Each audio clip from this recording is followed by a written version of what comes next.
Good evening, everybody. Thank you for joining us. I'm going to give just a minute here for everybody to filter into the room. Welcome. I see lots of names that I recognize and lots of new names as well.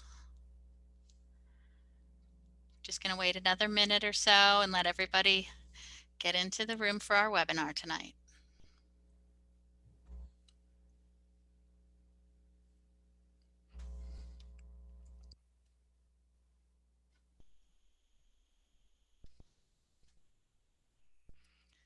All right, just another second or two here for any stragglers to get into the webinar room, and then we'll get started. A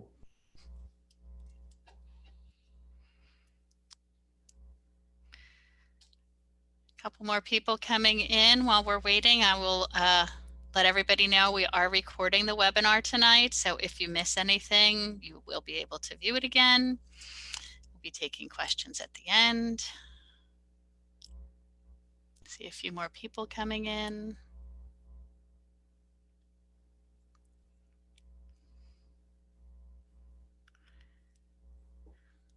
All right, we're gonna get started slowly here just in case a few more people show up. I want to say thank you to everybody for joining us tonight. First, I'll start with some housekeeping. We will be answering any questions that you have at the end of the presentation. So please do use the Q&A to list your questions for us, not the chat. Use the Q&A, and at the end of the session, I will read them out and answer them. You do have the option to ask those questions anonymously. Also, we are recording the session, so if you miss anything, you will be able to watch the recording later. I'm Danielle Bursk. I'm the Director of Artist Services for the New Jersey State Council on the Arts. For over 50 years, the New Jersey State Council on the Arts has been supporting arts organizations and individual artists in our state. This year's been a especially tough one for the arts, and in particular, artists and arts workers. As a result, the Council has prioritized recovery from the COVID crisis in our program services and grant opportunities this year. We know that many have faced loss of work and that furloughs, layoffs, and loss of opportunities for income are hitting artists and arts workers hard. Since healthcare coverage is frequently tied to employment, many are trying to navigate different health insurance options. And right now we're in the open enrollment period. You can learn more at getcovered.nj.gov, where New Jerseyans can enroll in coverage to cover essential health benefits as required by the Affordable Care Act. During this open enrollment, more financial help than ever before is available to eligible residents shopping on the state marketplace as a result of new state subsidies passed by the legislature and recently signed into law by Governor Murphy. The Affordable Care Act, also referred to as the ACA, provides numerous rights and protections that make health coverage more fair and easy to access, along with subsidies to make it more affordable. But that doesn't mean that deciding on your health coverage is easy. We are very pleased to be able to offer this webinar to help New Jersey's artists and arts workers navigate ACA plans. We couldn't provide this service today without the assistance of the Actors Fund.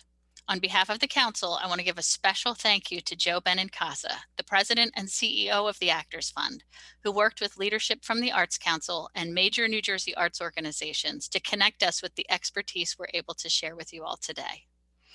And speaking of expertise, I'm so pleased to introduce Renata Marinaro, the National Director of Health Services for the Actors Fund. Renata counsels professionals in the entertainment industry nationwide on healthcare coverage options. In March 2017, she helped launch the Samuel J. Friedman Health Center for the Performing Arts in partnership with Mount Sinai Doctors. Renata's goal is to create educated and active healthcare consumers, and to that end, she has written online tutorials and a guide on the Affordable Care Act called Every Artist Insured, as well as a monthly online series called Health Insurance HQ. Renata is also a licensed social worker and has worked in healthcare settings in the New York metro area. Renata, thank you for sharing your time and expertise with us today. Thank you so much. I'm super happy to be here and really grateful for this opportunity. I'm Renata. I am the National Director of Health Services for the Actors Fund. I am a social worker and I have worked in different healthcare settings, including hospitals and rehabs before coming to the Actors Fund. So I've seen how the healthcare system works and doesn't always necessarily work to the benefit of the consumer. Our goal at Health Services is to create educated healthcare consumers. This is a for-profit system, in case you hadn't noticed, and the best way to approach it is as an educated consumer. So in terms of this webinar, I just want to give you an overview of how it's going to run. We're going to start by reviewing some basic vocabulary, since it's important for us all to understand the language of health insurance. Then we're going to move on to some basic regulations so that you know what your rights are. And the good news is, yes, you do have rights. We'll move into how to estimate your income in the middle of this webinar, which we will talk about in detail. It's so important to estimate your income correctly, because that really determines what you're eligible for and how much you're going to pay for health insurance. Then we'll move on to talking about programs like Medicaid and NJ Family Care, as well as the Affordable Care Act plans. We will not be discussing Medicare here. So if you have Medicare questions, you don't have to stick around. Medicare is for people who are 65 and older or disabled. We do have a Welcome to Medicare webinar every Monday from 1 to 2 p.m. that you can access at actorsfund.org. And I would recommend that you do that if you have Medicare questions. So after we talk about Medicaid, NJ Family Care, Affordable Care Act plans, we'll talk about how to pick a plan. And at the end, we'll talk about where to get care and discounted medications if you're uninsured. We will wrap up with a little bit of information on COVID costs. We will have probably a good 30 minutes to answer any questions. So please do put your questions in the Q&A, not the chat. Put your questions in the Q&A, and they will be read out loud, and I will answer them at the end of this presentation. And with that, let's get started. So just a little bit of information about the Actors Fund. The Actors Fund is a nationwide human services organization that fosters stability and resiliency and provides a safety net. All of those things are very important right now for performing arts and entertainment professionals over their lifespan. You can see a lot of information about the Actors Fund at our website, actorsfund.org.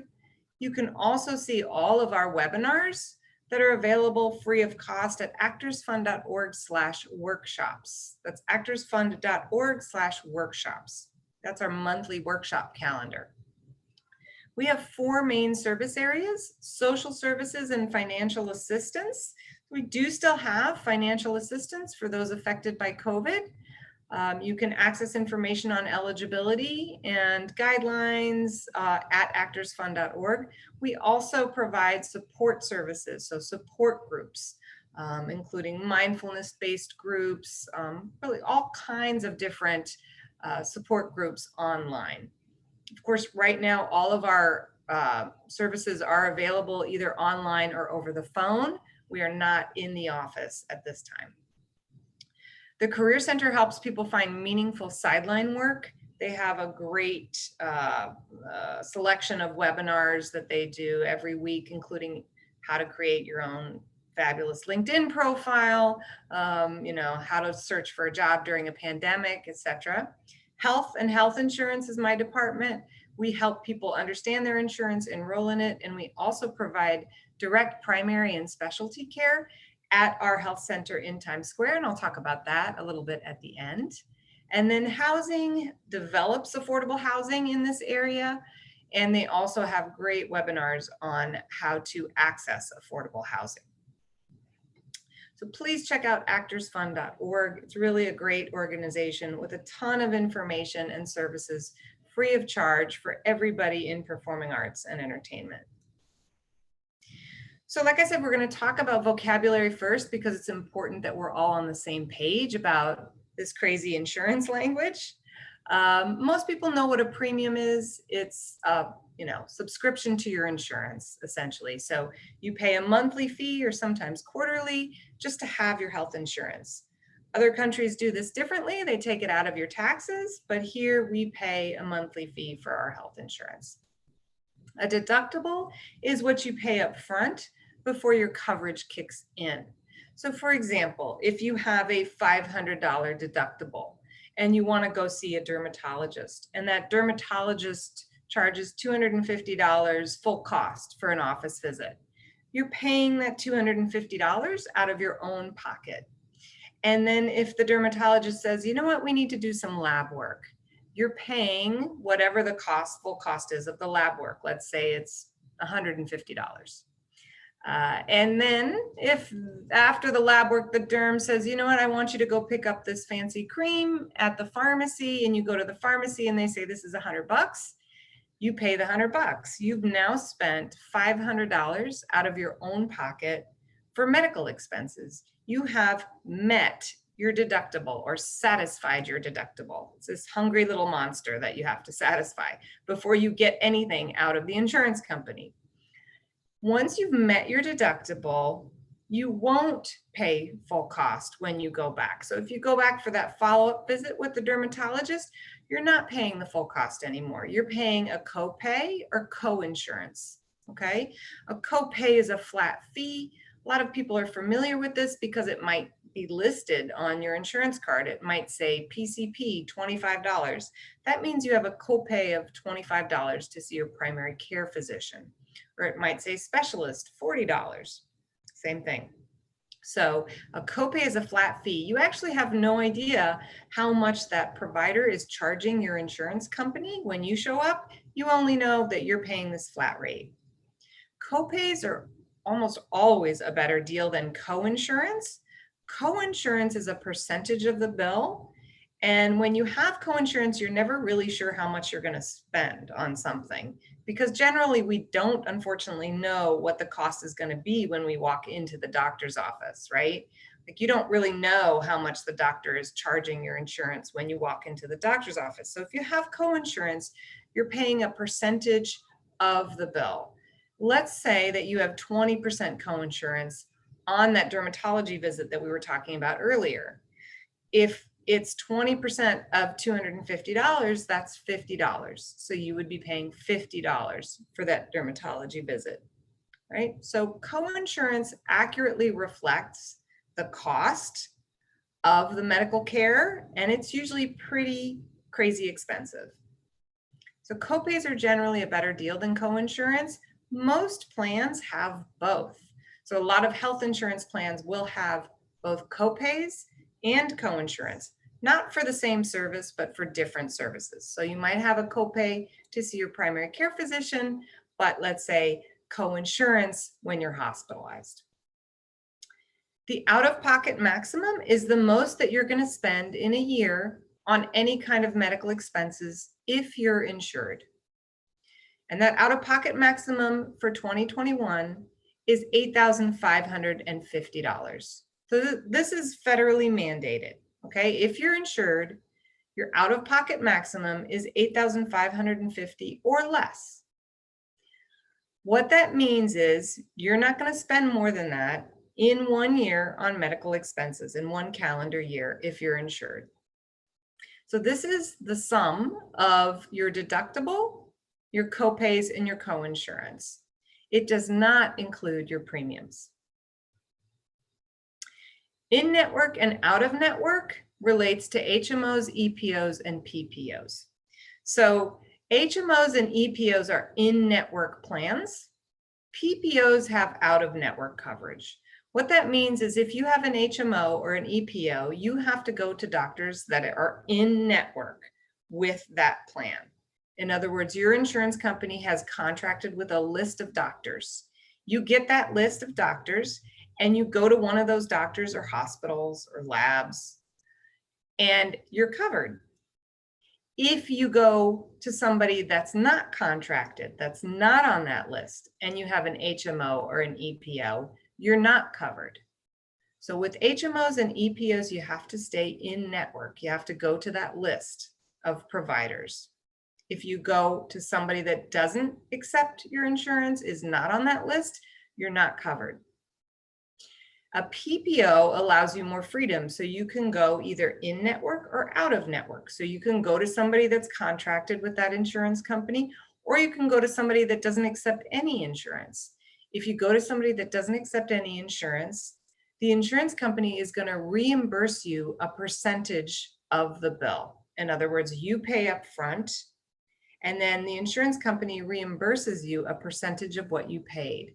It allows you more freedom. It allows you to go see anybody that you want. But PPOs are often more expensive. Also, something to know about PPOs, they're not available in every county. So you may actually not be able to purchase a PPO depending on the county that you live in New Jersey. It just totally depends. The federal poverty level is what the government thinks you can live on, which is entertaining. So the federal poverty level is $12,760. That means that if you make $12,800, you're not going to show up in any kind of statistics about poverty in America. Now that seems a little strange because we all know that nobody can live on $12,800, right? But that's the poverty level. 12,760 is the poverty level. It's what the government bases your eligibility for a lot of government programs on. So that's why I'm bringing it up here, because you're going to see it abbreviated FPL in this presentation. And it's going to determine whether you're eligible for Medicaid or qualified health plan or NJ family care. So where you are in relation to the federal poverty level, are you at 100%, 200%, 300%? That's going to determine whether you're eligible for some of these programs that we're talking about. The marketplace or exchange is a website, and you'll see the address for the New Jersey marketplace in a couple slides. You can use these terms interchangeably. They're the same thing. It's a website where you go and you give them information about your household and your income, and they tell you what health insurance programs you're eligible for. And you can enroll at the marketplace in various types of insurance. The advanced premium tax credit is just that. It's a tax credit that you get in advance to offset the cost of your health insurance premiums. We'll talk in detail about how to estimate your income, and that will influence how much of an advanced premium tax credit or subsidy you get. But that's what lowers the cost of your monthly health insurance premiums.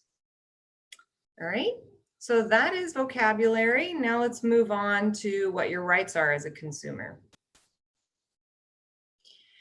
So because of the Affordable Care Act, we have these regulations in place. Insurers cannot refuse coverage to anyone or exclude pre-existing conditions. This is in effect right now, and it has been for many years since the Affordable Care Act was passed.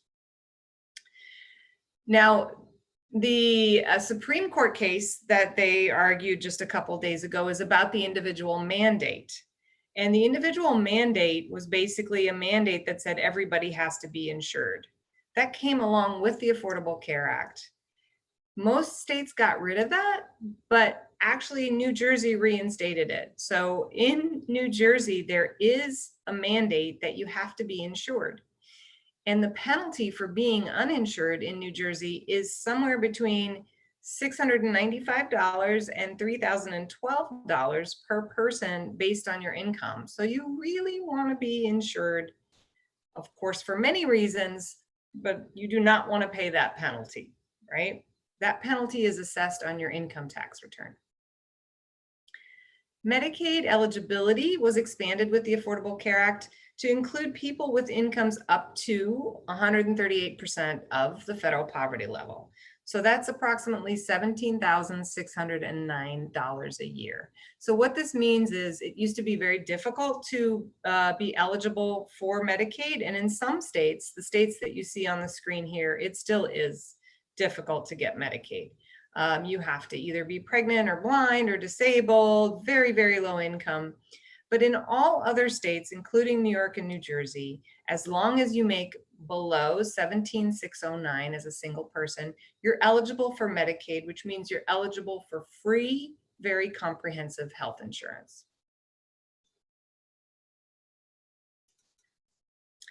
Most plans must cover certain preventive services for free. That means stuff like mammograms, colonoscopies, pap smears, blood pressure, diabetes, and cholesterol tests, vaccines, fingers crossed, immunizations, flu shots, and HIV and STD testing. I just want to take a second here to distinguish between preventive screenings and diagnostic screenings. So preventive screenings are the screenings that you get because the NIH has said, you know what, it's a really good idea for every woman starting at age 40 to get a yearly mammogram. So that's a preventive screening. If you get one of those and you have health insurance, it's free. There's a difference between that and a diagnostic screening. A diagnostic screening is when you have some kind of symptom and you go to the doctor and say, something's going on. And the doctor says, okay, you need a mammogram. That's a diagnostic screening. Those are not free. So you may have to pay something in that situation according to the terms of your insurance contract. Again, this is all if you have insurance. Insurers cannot impose annual or lifetime dollar limits on medical benefits, so they can't say, hey, you've already cost us $500,000, we're not going to take care of you anymore. They can't do that anymore. And insurers have to spend at least 80 cents out of every dollar on your actual medical care. So that's holding insurance companies' feet to the fire and saying, you know what? We need you to actually pay for people's medical care and not, fancy vacations for doctors. So that's limiting their profit margin.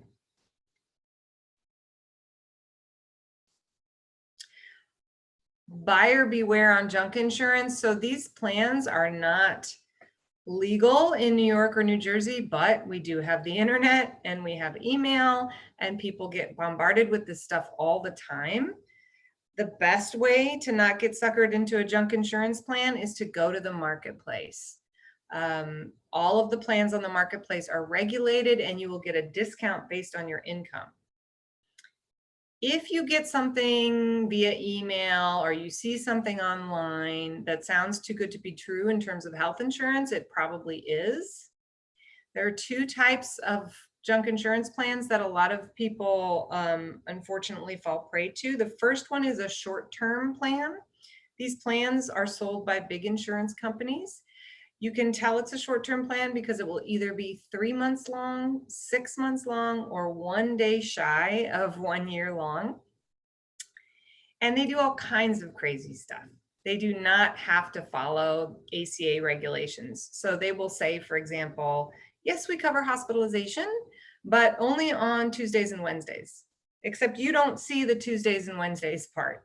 You just see the advertising that says we cover hospitalization. You have to look in the fine print to see all of the exceptions and exclusions. Another type of plan that is not comprehensive is a faith-based share plan. So these types of plans are called share plans because they are not health insurance. They are totally unregulated and they do not have to have any kind of financial reserves, which health insurance companies do have to have. They have to have money in reserve to pay your claims, but faith-based share plans don't. So in this situation, this is, these plans basically are based on a faith community. People get together, they pool their money, and the idea is that if somebody gets sick, their bills are paid. Well, unfortunately, that's not always the case. Also, these plans often have all kinds of exclusions. For example, they may not cover any type of medication at all. They may not cover mental health treatment. They may not, and very likely do not, cover certain types of reproductive care.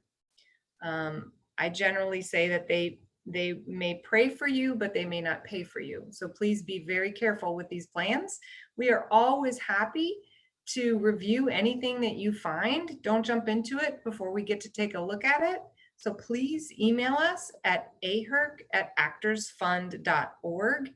If you get something like this, if you're curious about it, we'll take a look at it and see if it's legit or not.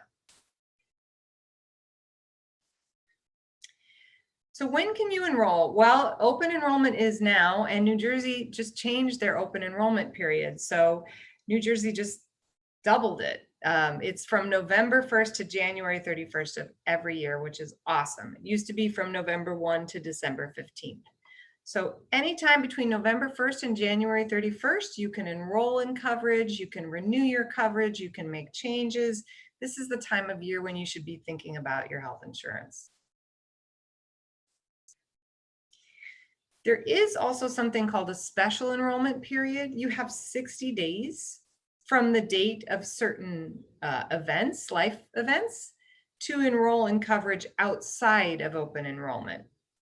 So if you lose your union or job or COBRA coverage, or you get married or divorced, or you become pregnant or have a baby, you move to another state or county, so not within the county, but to another state or county, you have a change in immigration status, like for example, you get a green card, or you turn 26 years old and you age off your parents' plan. In these situations, you have 60 days from the date of these events to get on other coverage that's outside of open enrollment. We recommend that you start that process 30 days prior to these things happening, if you can, right? So if you know that you're going to lose your job and you're going to lose your job-based coverage, try to start the application process 30 days prior to that. You don't want to do it more than 30 days prior, because often then the system will ask for a bunch of documentation that's just sort of unnecessary. So you can start 30 days prior to losing coverage if possible. Definitely do it 15 days prior to losing coverage. That's how you have seamless coverage. That's how you can make sure that you have seamless coverage. So of course there are other exceptions, because there always are. So you can apply for insurance at any time if you're eligible for Medicaid or NJ Family Care, and we'll talk about those in a second. And you can also buy insurance for a small business at any time.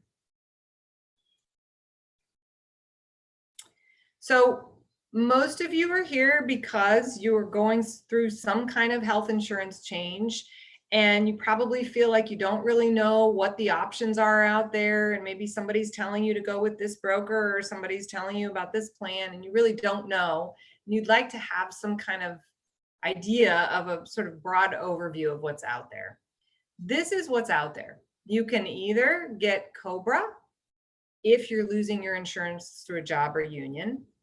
You can buy insurance directly from an insurance company. Again, that might not be the best idea, simply because one, you might be more likely to fall into a junk insurance plan, and two, the insurance company is not going to care what your income is, or that it's a pandemic, or that you just lost your job.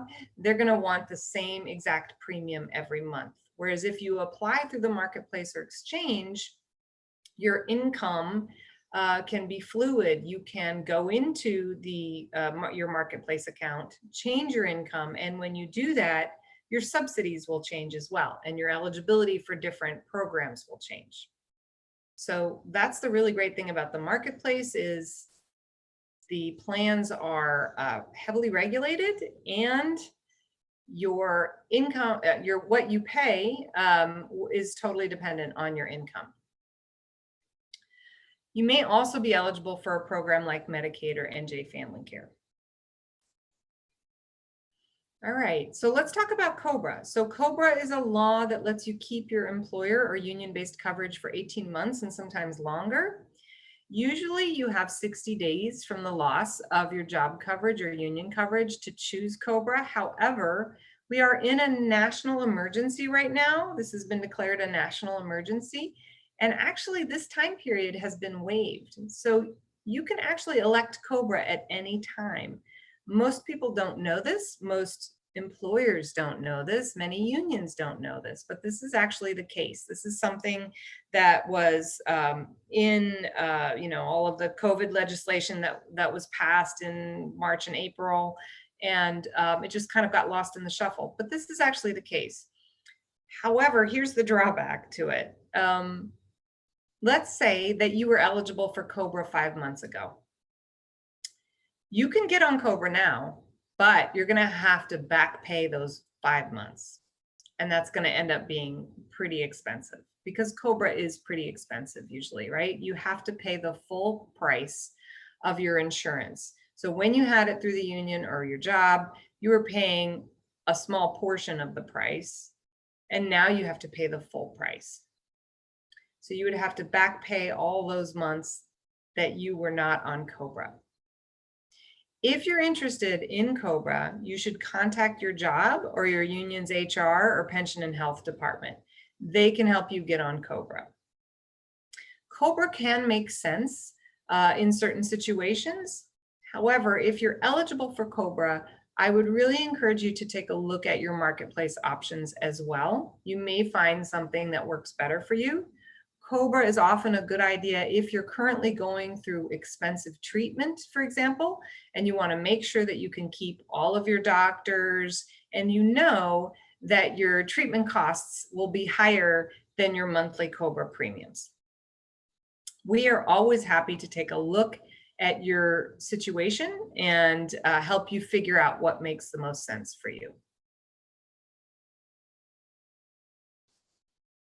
So where do you go to enroll in marketplace coverage or Medicaid? So for marketplace coverage, you're going to go to this new fabulous website that New Jersey created, nj.gov/getcoverednj. Okay, so that's where you can go to get insurance starting January 1.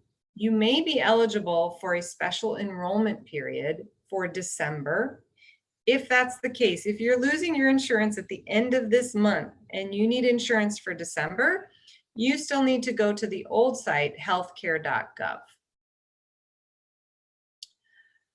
If you think you're going to be eligible for Medicaid or NJ Family Care at the end of this presentation, you're going to want to go directly to njfamilycare.org.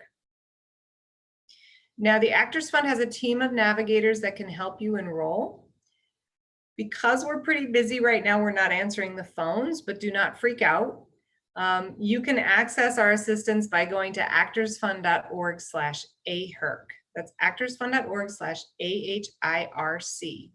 On that site, you will see an area that says, for assistance, please contact, and the word form is hyperlinked. You're going to click on the word form, and we're going to ask you to fill out a short form. What's your zip code? How many people are in your household? Are you currently insured? Just some basic information. We will get back to you within 2 to 5 business days and help you with whatever questions you have. So that's how you can get our free, comprehensive, unbiased help. You can go to actorsfund.org/AHIRC, fill out that form, and we will set up an appointment with you. Again, we are busy, so give us a few days, but we will get back to you and help you, figure out your situation, answer any questions that you have, and help you enroll. What are you enrolling in? Well, the marketplace will determine whether you're eligible for one of the following programs based on your household size and income. So they're going to see if you're eligible for Medicaid. Just a note, if you're eligible for Medicaid, you're better off to go to njfamilycare.org. It's just going to be faster. You should know at the end of this presentation or have an idea of whether you might be eligible for Medicaid or not. You can also enroll in a qualified health plan. Again, these are regulated insurance products on the marketplace. You may get an advanced premium tax credit or a subsidy, or you may be paying full price. Before you go online, you're definitely gonna want to call your doctors and any hospitals that maybe you use and ask them what they're in network with on the marketplace. You're going to want to be specific about this because insurance companies have lots of different networks for their products. So for example, Blue Cross Blue Shield covers SAG-AFTRA members, right? They have a certain network of doctors and hospitals known as providers for their SAG-AFTRA health plan. This network is totally different than the Blue Cross Blue Shield network on the marketplace. Totally different. So if you call your doctor and you just say, what insurance do you accept? they're probably going to give you, unfortunately, a list of company names. Well, we accept Aetna and Oxford, and that's totally useless. I hate to say that, but it is, because those insurance companies have all these different networks and all these different products, and you need to be really specific. And you need to say, what are you in network with on the marketplace? Because the marketplace network is different than the other networks. Now, when you go online, they're going to want information on your household. Your household is anybody that you pay taxes with, or anybody, I should say, anybody that's on your tax return. It's not your domestic partner, and it's not your roommate. You're going to want information on anybody in your household, even if they don't need health insurance. If they're on your tax return, they have to be on the application as well. Oops. Now, regardless of whether you're on Medicaid or a qualified health plan through the marketplace, the benefits are comprehensive. So we don't have this situation anymore where people were just covered for their arms and their legs, which is a situation that in 2013, I was working with a dancer, and she literally just had health insurance, I don't know if you can call it that, for her arms and her legs, right? I think we all know that anything can happen at this point, and it's important to have comprehensive benefits. So the benefits will be comprehensive. You'll have hospitalization and office visits, ER, ambulance, all of these things that you see on the screen are all covered through these programs.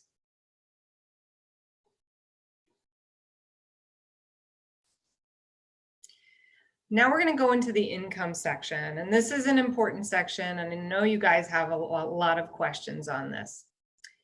If you apply between November 1st and January 31st, you're estimating your future income. You're estimating your 2021 modified adjusted gross income. I know that's kind of hard to wrap your brain around, and it feels very weird, but that's the case. There's two ways to do this. And I'm going to talk about the easiest way first, and then I'm going to talk about the more complicated but perhaps more accurate way, considering the situation we're in right now. So the easiest way to do this is you can use your adjusted gross income from your most recent tax return. And that is going to be line 8B of your 2019 tax return. You can use that. You have to add in a few things like non-taxable Social Security benefits if you receive them, foreign earned income, etc. But essentially, you can use your prior year's tax return to estimate your future income. Do this if you think that your 2021 income is going to be within 10 to 15% of your 2019 income. For some of you, that might be the case, and that's great. And then we really recommend you using this system. However, we are in a pandemic. Most people's income has changed dramatically. So in that situation, what do you do? If 2019 is not going to be a guide for 2021, how do you estimate your 2021 income? You're going to add up only what you know you will receive in 2021. And I know that feels weird, and you may not know, you may not have anything that you're going to receive. In that case, if you have no income going into 2021, you would actually put 0 income in the application, and that's okay. If your income increases, if you get a job in 2021, then you would go back into the application and add that, and that would change what you're eligible for, change your subsidies. So when you're estimating 2021, you're going to add up whatever income might appear on your tax return. And that would include your gross W-2 income. So if you have a job right now and you don't foresee that it's going to end in 2021, you would put in your gross W-2 income for that job for 2021. If you're working on a self-employed basis, you would put in your net self-employed income. Net means minus business expenses. So any self-employed revenue that you have minus your business expenses, you would put that in for 2021. And the way you can do this is you can take an average of the last 3 months of net self-employed income and multiply that by 12. In other words, add up your net income for 3 months. I should say add up your net income for 3 months. Divide that by 3 to get one number, that's your average for the last 3 months, and multiply that by 12, and that's your self-employed income for 2021. Any other sources of income are going to be gross, in other words, pre-tax, and that includes interest, dividends, rental income, residuals. You can take a look at your 2019 tax return and see if any of those things show up there. And then you're going to add the total number of weeks of gross unemployment income for next year. Now, a lot of people received unemployment this year. A lot of people lived off of their unemployment this year. You may have unemployment going into next year. There are extensions. So what you're going to want to do is take a look and see what you're eligible for in terms of unemployment next year and put that amount, the gross amount, into your application. So this is how you build your future income. Again, you're only putting in what you know you will receive. Do not make the mistake of saying, well, I'm going to put $30,000 into the application because that's what I need to pay my bills, basically. So that's what I think I'm going to make. If you don't have any way to prove that, don't put that in. You're going to put in what you know you're going to get. And then if that changes during the year, you're going to go back into your account and change it.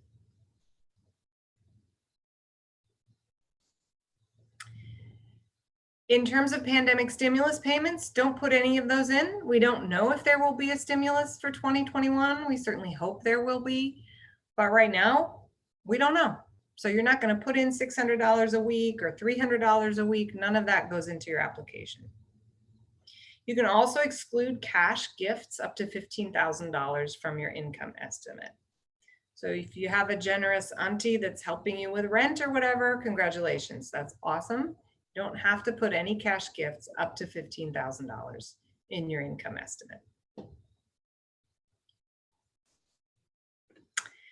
Just a note for those people who are eligible for insurance for or seeking insurance for December. So if your insurance ends at the end of this month and you want insurance for December, again, you're going to go to the website healthcare.gov, not the new New Jersey website, and you're actually going to be estimating your income for 2020. This should be pretty easy because you've got the last 11 months to look at, right? So you're going to include any income that you've received in the last 11 months. You're going to add up all of the income categories that we talked about: unemployment, W-2, self-employed income, residuals, rental, blah, blah, blah. Anything that would show up on your tax return for 2020 has to be included in your income estimate. All income is gross except self-employment income, which is always net business expenses.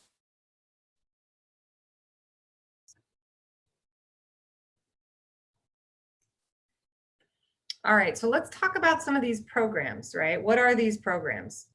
Well, Medicaid is comprehensive health insurance at no cost to patients.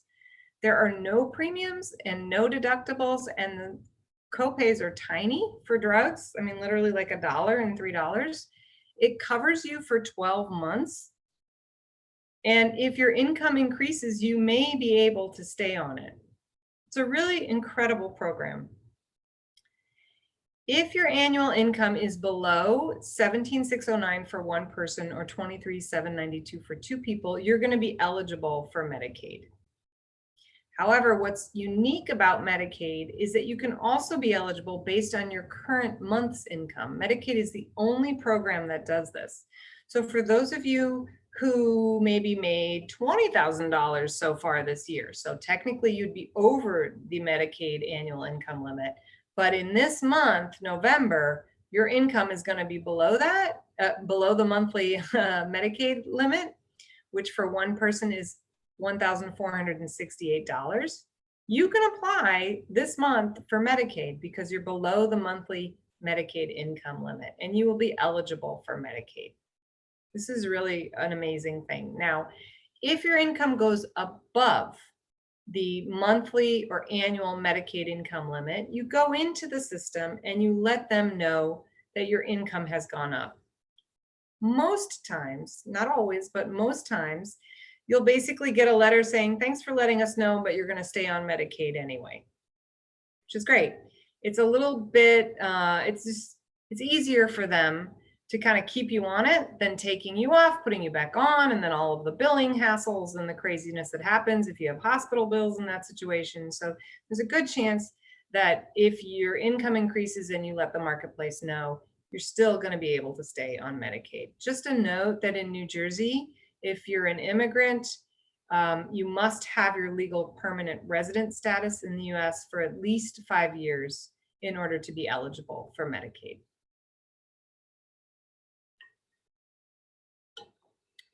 All right. So how do you apply? There's two ways. You can either go to nj.gov/getcoverednj, or the more direct route, and the one we recommend, is to go to njfamilycare.org. You can check your application status at the phone number you see here, 800-701-0710.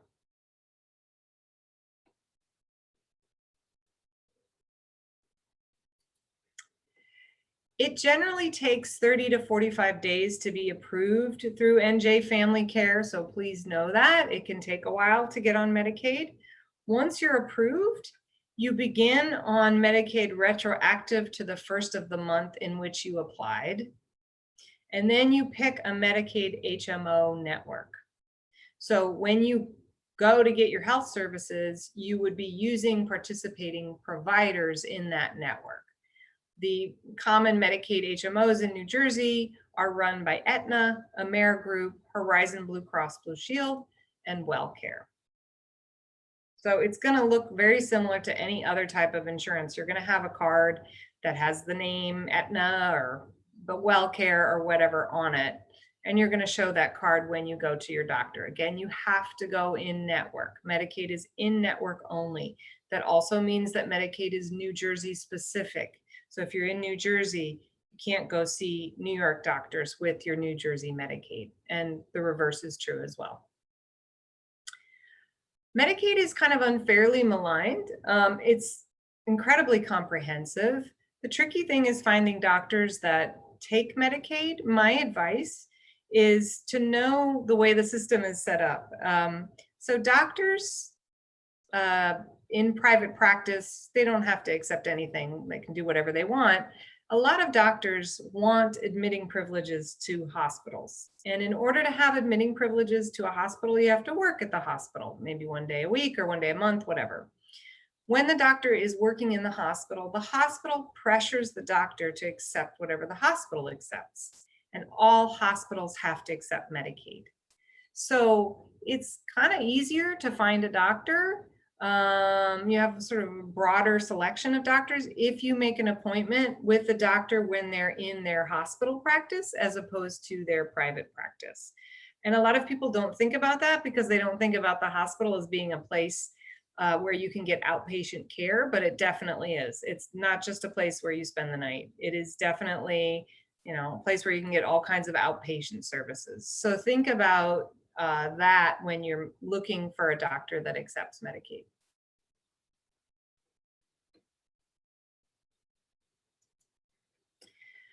For those of you with children, the Children's Health Insurance Program is called NJ Family Care in New Jersey. Again, you're going to go to njfamilycare.org to apply. It's comprehensive insurance for kids up to age 19. And what you pay is, again, dependent on your income. So sometimes CHIP is totally free if you have low income. If you have a moderate income, it's maybe free, but there's copays. And if you have a little higher than moderate income, you probably will have low monthly premiums with low copays. So CHIP is a great program. It's a nationwide program that's also state administered, so it differs in every state, but it's a great program for kids.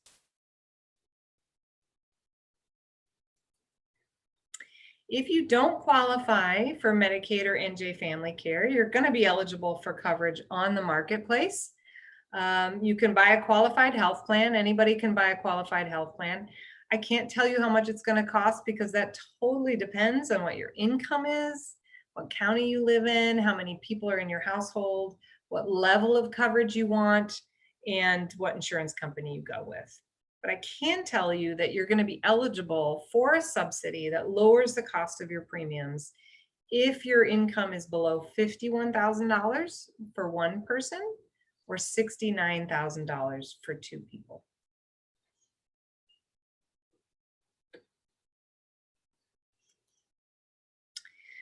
So with the advanced premium tax credit, this is where you're estimating your monthly income and you're getting an advanced tax credit based on your monthly your annual income. So you can take the credit in advance or when you file your taxes. I think in all my experience, I've met like one or two people that waited for the money and wanted it on their tax returns. Most people prefer to have that money in advance. The advance payments are made to the insurance company, not to you. So let's say that you estimate that your income is $30,000. And at $30,000, let's say that you get an advanced premium tax credit of $400 a month, right? Let's say that you go onto the exchange and you find a plan that costs $450 a month that you like. You get that plan, the insurance company gets the $400 a month and you pay $50 a month for that plan.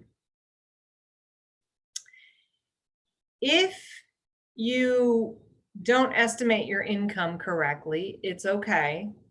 The IRS knows that only 10% of people can accurately estimate their income. But if you estimate your income incorrectly, you may owe some money on your tax returns. And the way this works is, let's say that, again, you estimate that you are going to make $30,000 a year and you get a $400 a month subsidy. Let's say that at the end of 2021, you actually made $40,000 that year, and you should have gotten a $300 a month subsidy. You're going to have to pay the difference. You're going to have to pay that $100 a month times 12 months. You're going to have to pay that on your tax returns. It's called reconciliation. So essentially, the government is saying, okay, you got a little bit more money than you should have, so let's settle up, and you need to pay us the difference between what you got and what you should have gotten. It's not a penalty, but the way you can avoid this on your tax returns is by going into your account and updating your income when it changes.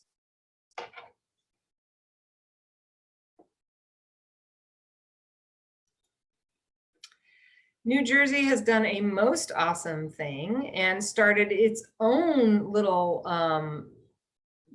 advanced tax credit. It's called NJ Health Savings Plan. So it's an additional subsidy on top of what the federal government gives you. So it's an additional subsidy in addition to your advanced premium tax credits, and it's going to lower your monthly premium even further. It's really awesome. So to be eligible, your income has to be below 4 times the federal poverty level. So for example, this is straight from the New Jersey website. If I enter my zip code in here and I enter my date of birth and I put in that I think I'm going to make $30,000 in 2021, the system is going to tell me that I'm going to get that advanced premium tax credit of $451 a month. But I'm also going to get the New Jersey Health Plan savings of $40 a month. I'm going to get a total of $491 a month. It's great.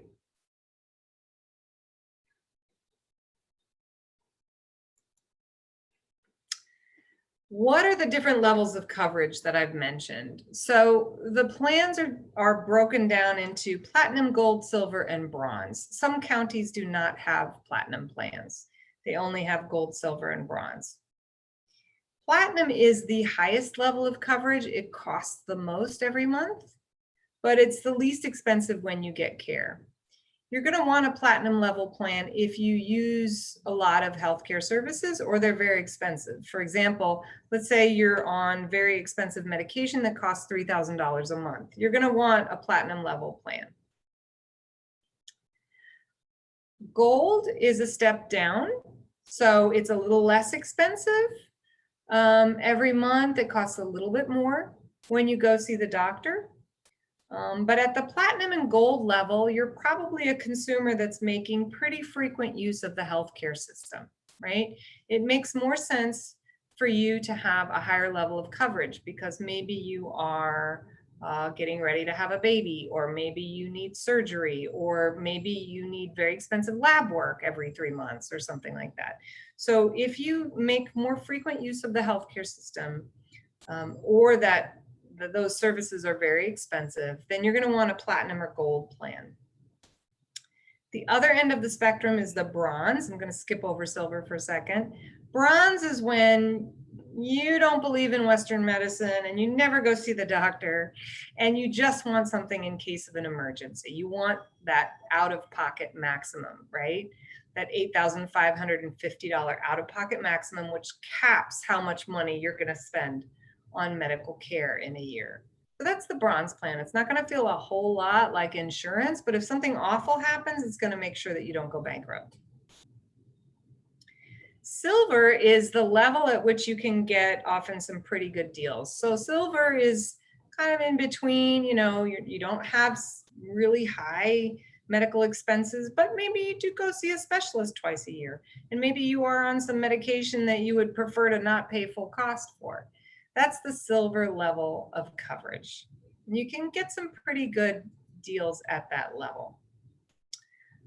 The companies that are on the marketplace in New Jersey are AmeriHealth, Oscar, Horizon, which is a Blue Cross Blue Shield company, and Oxford.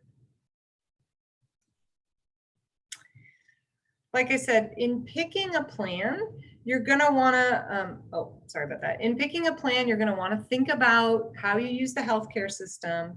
You're going to want to think about your budget, of course. You're going to ask your doctors and providers what they're in network with. You're not going to worry so much about the name of the company. That's not that important. You want to find the right fit for you. You may end up going with a company that you've never gone with before or maybe never heard of, and that's okay, as long as they meet your needs. And one tip I'd like to offer is that you're probably going to want to sort of make a list of how you use the healthcare system. Do you go see a primary care physician once a year, 4 times a year? Do you have a specialist? Do you use medications? Make a list of all of those things and then look for plans that offer these benefits at a copay before you meet the deductible. Okay, so you want to look for something where you don't have to worry about the deductible before you make use of those services. You want to just have a copay. That's what you're looking for when you're looking through all of those plans.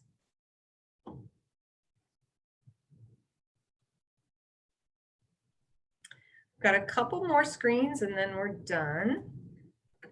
We're just going to briefly talk about what to do if you're uninsured. So we recognize that not everybody can get on insurance, but it's so important to know how to get health care if you're uninsured.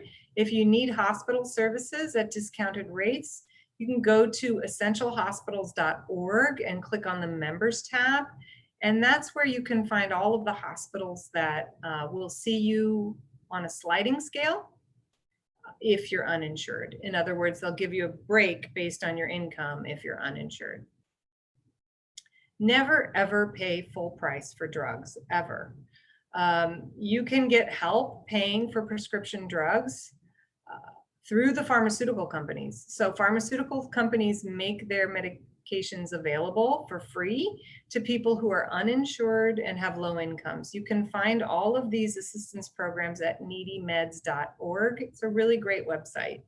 So you go to needymeds.org, you type in the name of the drug that you're on, and it will pull up the name of the manufacturer. It will tell you what the eligibility criteria is for that assistance program. And it will also let you print out an application. You take that application to your doctor, they sign off on it with a prescription, that gets sent to the pharmaceutical company, and you get your drugs for free. And I'm not talking about for 10 days or something like that. You often get them in 3-month increments, and that can just continue and continue. So never ever pay for drugs full price. You can also compare drug prices at goodrx.com. It's a really great website. We usually don't include .com websites, but this is recommended by Consumer Reports. And it's also very useful even if you are insured. So you don't have to be uninsured to use this. What it does is it compares the price of pharmaceuticals at different pharmacies. And you will be shocked that the same drug will cost something totally different at Walgreens versus Duane Reade versus Costco. And I'm not talking about the difference between generic and brand. It's literally the same exact drug, and it will cost $40, $50, $100 more at one pharmacy versus another. So definitely check out goodrx.com. You can also get discount coupons there. The Friedman Health Center for the Performing Arts is our wonderful, wonderful primary and specialty care health center in Times Square. We have internal and family medicine doctors. We have a wonderful gynecologist, dermatologist, podiatrist. You're welcome to come there. We are open until 7 o'clock at night. You can make an appointment via ZocDoc.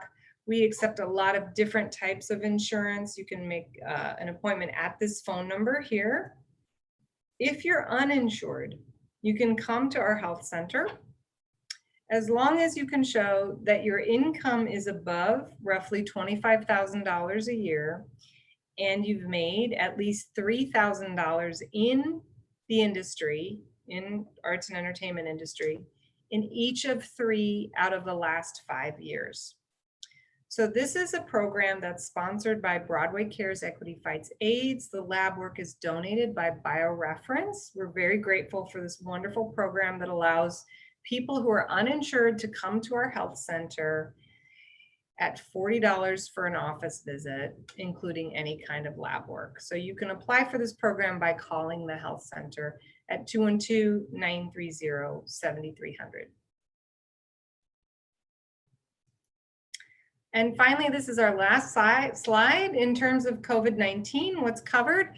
So when the Families First Coronavirus Response Act came out, it made testing and associated office visits free for all Americans, regardless of your insurance status, which is really awesome.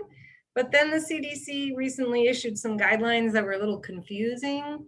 So what we recommend is that you talk to your insurance company.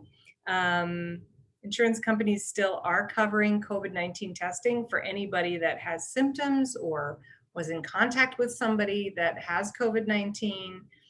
However, surveillance testing, in other words, getting tested even when you don't have symptoms or when there's no concern, is not always covered for free anymore. So just check with your insurance company and see what they're doing. Treatment beyond testing is covered according to the terms of your insurance. So if, for example, you have a $500 copay for a hospitalization, then there's a good chance that that's what you would pay if you ended up in the hospital with COVID. However, some insurance companies have waived the fees, the cost sharing for this. So again, check with your insurance company. If you're uninsured, then the administration has promised to cover treatment costs for you, and they will pay the hospital for your care. So if you're uninsured, you end up hospitalized with COVID, then the government is going to pay the hospital for your treatment. And that's it. Happy to answer any questions that you guys have now. Thank you, Renata. That was fabulous. So much good information there. We already do have some questions coming in, but I will remind everyone viewing the webinar today, if you have questions for Renata to answer, please go ahead and put them in the Q&A. You can ask your questions anonymously, and I'm going to read them, and Renata's going to answer them. So I'm just going to start at the top. We have an anonymous attendee who's wondering, is there just a disaster plan? They see a doctor once every other year. They have no prescriptions, no pre-existing conditions, and the cheapest New Jersey plan that they found was out of their price range. And they're wondering if there's a plan that essentially just covers if they get hit by a bus. So that is the bronze plan. So that's the bronze plan at this point. What I would recommend is let's take a look at how you estimated your income and see if maybe you estimated your income incorrectly, and maybe you would get greater savings if we looked at your income again. So we can always take a look at your income, how you estimated it, and maybe your income is actually not what you think it's going to be, and then you might get more of a subsidy, and that might make the bronze plan more affordable. But the bronze plan is the quote catastrophic plan. If you're under age 30, then you actually are going to go with what's called a catastrophic plan, which is very similar to the bronze plan. So anybody under age 30 gets the catastrophic plan, and anybody over age 30 can sign up for the bronze plan. That is the lowest level of coverage right now. Great, thank you. The next question says, my wife's company was shut down and she was told that she couldn't get COBRA because effectively there was no more insurance. And this person said this is happening to more people than you would think. So that's true. So if your company shuts down, if the company doesn't exist anymore, then they can't provide insurance anymore, and then COBRA is unfortunately not an option anymore. So in that instance, the person perhaps would go to the marketplace and look for another option? Correct. Great, thank you. We had a question about the difference between freelancing, being self-employed, and being an individual contractor. Can you speak to that at all? All right. So for the purposes of your health insurance application, what we're concerned about is whether that income is W-2 income or 1099 income. So people use all different kinds of terms to talk about themselves. So some people say, well, I'm a freelancer, but they may be working on multiple W-2 forms, right? What you want to look at is in what form do you receive income? Is it W-2? In other words, does your employer take taxes out? Or is it 1099? Do you get a flat fee? Employer doesn't take any taxes out, or whoever you're contracting with doesn't take any taxes out. In that situation, you can deduct business expenses, right? So in that situation, your income is going to be minus business expenses. In the W-2 situation, your income is going to be gross. It's going to be pre-tax. We have a lot of people that have both. So we have a lot of people that have a regular W-2 job, and then they also have self-employed income on the side. It doesn't matter so much what they call themselves. What is important is the sources of income and what you do with it. Great, thanks, Renata. Our next question says, this is a great question. Will being on Medicaid negatively affect your credit score, your job applications, your loan applications, etc.? Absolutely not. So they cannot access that information, and it will not affect you negatively in any way. And just FYI, there's a whole lot of people in this country that are on Medicaid. I believe I want to say it's 70 million people that are on Medicaid. That includes elderly people, where Medicaid pays for their nursing home care. So a lot of people are on Medicaid, and a lot more people are on Medicaid now than were on Medicaid at the beginning of the year. It has no effect on your credit rating. That's great. And I'm going to jump ahead just because it's a follow-up Medicaid question. Based on this person's projected income, they think they might be eligible. I think they're projecting their income based on this year's unemployment and thinking that it's going to run out midway through 2021. So should this person just go ahead and apply for Medicaid is their question. Yeah, absolutely. So if you estimate that you're going to get a half year of unemployment next year, right? You add up your gross weekly income, let's say for 26 weeks, weekly unemployment income for 26 weeks, and that ends up being less than $17,609, then you should go to njfamilycare.org and apply for Medicaid. Great. Thank you, Renata. You made that a very clear response, and I think this person was looking for that. Next question is about income, and if your income is over the limit, do they consider your rent and utility bills when estimating income? And I think I heard you answer this before. I wish. No, unfortunately, they don't care about your bills. So it's really all just income. They don't care about student loans or anything.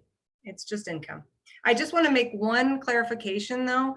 When I'm talking about Medicaid and when I'm talking about the income guidelines, I'm talking about Medicaid just for people under 65. So Medicaid changes dramatically for people 65 and over. At that point, they will look at what your assets are, the income limit goes down, etc. So everything that we've discussed here is for Medicaid for people under age 65. That's great. Thank you. Our next question, this person wants to know, is there an additional tax form to fill out if you don't have health insurance in order to get the fee waived based on your income? So I guess if they did not enroll in health insurance and they're a little bit afraid of having to pay the mandated fee, but their income is low. So there are certain situations where you can get the fee waived. What you can do is go to healthcare.gov and actually look at all of the situations where you would be exempt. I'm not sure, honestly, where that is on the new New Jersey website. They just rolled out the new New Jersey website on November 1st. You know what I would suggest? Let's look at that together. So why doesn't this person just fill out the form at actorsfund.org/AHIRC, AHIRC, put my name in as the navigator that you want to talk to, and we'll take a look at that together and find out where that is on the NJ website. Wow, that's great, Renata. Thank you for that. I have two more questions in the queue, so I'm just going to put it out there that if other people watching the webinar have questions, go ahead and enter your questions in the Q&A now, because we're going to wrap up once we're done going through the questions. Our next anonymous attendee wants to know, they said, my employer wants to contribute toward or reimburse my ACA marketplace premiums up to $800 a month. And they want to know, what is the best way to set this up? ACHRA, question mark? So, so there's a little kind of semi-complicated tax thing that you can do that the employer can do to offset the cost of your insurance premiums. It's a little too complicated to get into here, but they should actually know how to do that. If they don't know how to do that, again, you can contact us at actorsfund.org/AHIRC, and we will explain that process. Great, thank you. I have one question left in the queue. My friend Gail wants to know, she's got COBRA through her husband's former job and wants to know if it's better to keep the COBRA because it has no co-insurance, or would it be better to look at and go with one of the plans from the marketplace, which seems like many of them have co-insurance? So what I would first look at is what are your doctors in network with? So that's going to be super important. So you can call your doctors and ask them if they're in network with any marketplace plans. If they're not, then that might be your answer right there. You might want to keep that COBRA coverage. If they are in network with marketplace plans, take a look at the plans that they're in network with and see if there's anything in those plans that makes sense for you. Yes, co-insurance is generally more expensive. However, there's a cap. There is an out-of-pocket maximum, so you're not paying co-insurance forever and ever. This is really going to be the thing. You're going to have to kind of first look at whether the doctors are in network with anything on the marketplace, and then take a look at those plans if they are, and see if anything makes sense. Great, thanks, Renata. We don't have any other questions. So anyone who has burning questions out there, it's now or never. Oh, there we go, one that popped up. This person would like to know, how can a freelancer get an HSA, a health savings account? So health savings accounts are always tied to plans. You can't get one just on its own. You have to have a high deductible plan that goes with it. So you have to first get a high deductible plan. There are high deductible plans on the marketplace that are HSA compatible. That's what you're going to want to look for, is any HSA compatible plans. And then you basically set up the HSA through a bank. That's great. Now this question, I think you have another screen, right, with the web address on it, because we have a request to repeat the Actors Fund web address. Yes, let me just, so actorsfund.org is the Actors Fund. I'm sorry, I'm clicking through this like a maniac, but actorsfund.org is the website that you go to. We have a ton of information, great webinars. We still have financial assistance. If you want to look at what webinars are available, it's actorsfund.org/workshops. And if you want to get individual assistance from us as navigators, you're going to go to actorsfund.org/AHIRC. Great, thank you. We had another question pop up. Mhm. Someone does not currently have insurance and they want to know, do they need to wait until December to sign up for insurance for next year, or can they do it now also?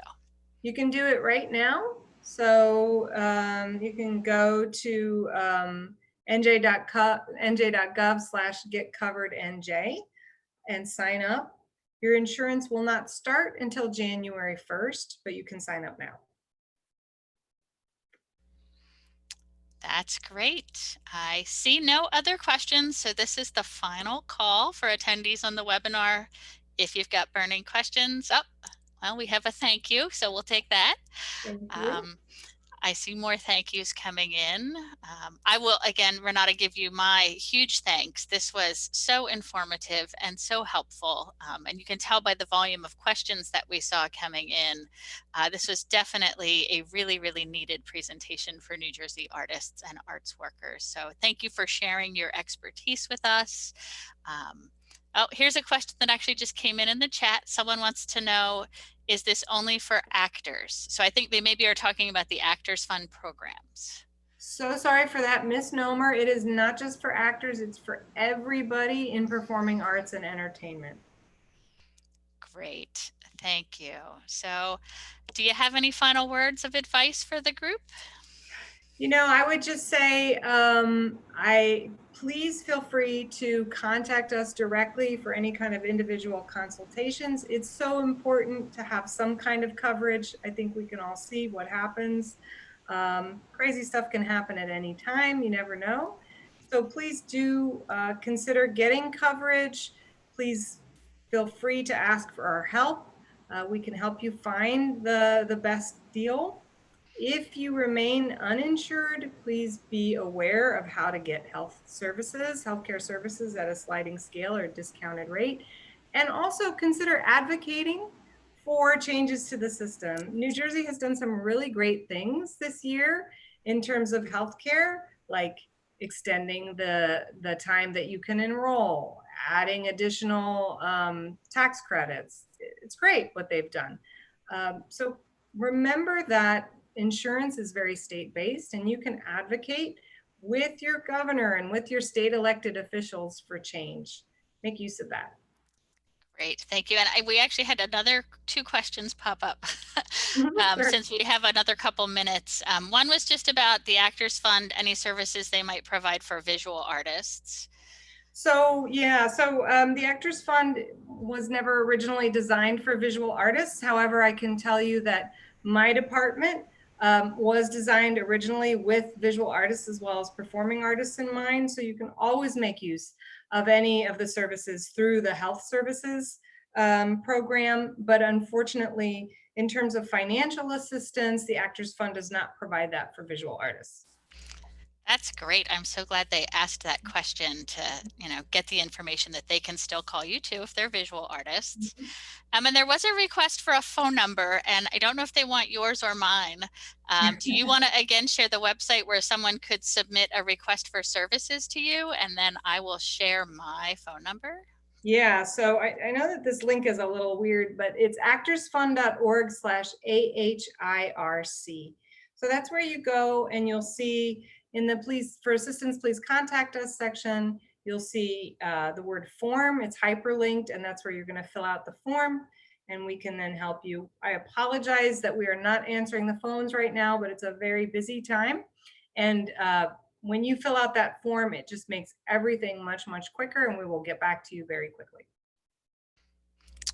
Thanks, Renata. And for anyone who's interested in New Jersey's programs and services for artists, I don't know anything that I didn't learn today on this webinar about healthcare or the marketplace. So if you call me with those questions, I'm just going to give you the web address that Renata just gave you. But if you're interested in learning more about the State Arts Council's programs and services for artists, you can call me at 609-633-1184. Or you can email me, it's my name, Danielle.Bursk, B-U-R-S-K, at sos.nj.gov. And I see we have one more question. You are highly in demand. This anonymous attendee is wondering about performing arts administrators and if they also would qualify for the healthcare navigator services. Yes. That was an easy answer. All right, well, I don't see any other questions rolling in. So I'm going to give you, again, many thanks for joining us today. Oh, someone wants me to repeat my email. Danielle, D-A-N-I-E-L-L-E .Bursk, B-U-R-S-K, at sos.nj.gov. You can also find all of the contact information for Arts Council staff at our website. So happy to talk to people who call me. Renata is happy to help you with your healthcare navigation needs. And with that, I think we're going to finish up. Thank you, everybody. Have a great night. Thanks, Renata. Take care. Bye-bye.